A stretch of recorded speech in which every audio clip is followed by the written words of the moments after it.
Labour കോഡുകൾ പിൻവലിക്കണമെന്നാവശ്യപ്പെട്ട് CITU മലപ്പുറത്ത് GST ഓഫീസിലേക്ക് മാർച്ചും ധർണയും സംഘടിപ്പിച്ചു. ധർണ CITU അഖിലേന്ത്യാ vice president P. Nandakumar MLA ഉദ്ഘാടനം ചെയ്തു. ഇന്ത്യൻ തൊഴിലാളി വർഗം നൂറ്റാണ്ടിനിപ്പുറം അനുഭവിച്ചുവരുന്ന തൊഴിലാളികളുടെ അവകാശങ്ങൾ റദ്ദാക്കുന്ന കേന്ദ്ര സർക്കാരിന്റെ 4 പുതിയ ലേബർ കോഡുകൾ പിൻവലിക്കണമെന്നാവശ്യപ്പെട്ടുകൊണ്ടാണ് അഖിലേന്ത്യാ വ്യാപകമായി CITU ആഹ്വാനം ചെയ്ത പ്രക്ഷോഭത്തിന്റെ ഭാഗമായി മലപ്പുറത്തും സമരം സംഘടിപ്പിച്ചത്. കുന്നമ്മൽ പെട്രോൾ പമ്പ് പരിസരത്ത് നിന്ന് ആരംഭിച്ച തൊഴിലാളി റാലി കുന്നമ്മൽ സിവിൽ സ്റ്റേഷൻ പരിസരത്ത് സമാപിച്ചു. തൊഴിലാളി പ്രക്ഷോഭത്തിന്റെ ഭാഗമായുള്ള ജില്ലയുടെ വിവിധ ഭാഗങ്ങളിൽ നിന്നുള്ള വിവിധ തൊഴിൽ മേഖലകളിലെ തൊഴിലാളികൾ സമരത്തിൽ പങ്കെടുത്തു. CITU ജില്ലാ president V. Sasikumar, general secretary VP Zakariya, വിവിധ തൊഴിലാളി യൂണിയൻ നേതാക്കൾ തുടങ്ങിയവർ സംസാരിച്ചു.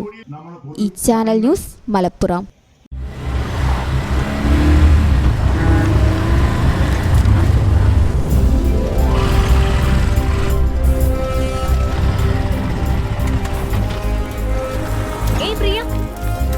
എനിക്ക് നല്ല ടെൻഷനുണ്ട്. അയ്യോ ഒരു മിനിറ്റ്. അച്ഛ PG എൻട്രൻസ് അല്ലേ, മനസ്സറിഞ്ഞ് ഒന്ന് പ്രാർത്ഥിച്ചേക്കണേ. പഠിച്ചത് മാത്രമേ വരുള്ളൂ മോളെ. അഡ്മിഷന്റെ ഫീസിന്റെ കാര്യത്തില് അച്ഛനൊരു വഴി കണ്ടിട്ടുണ്ട്. വരിക.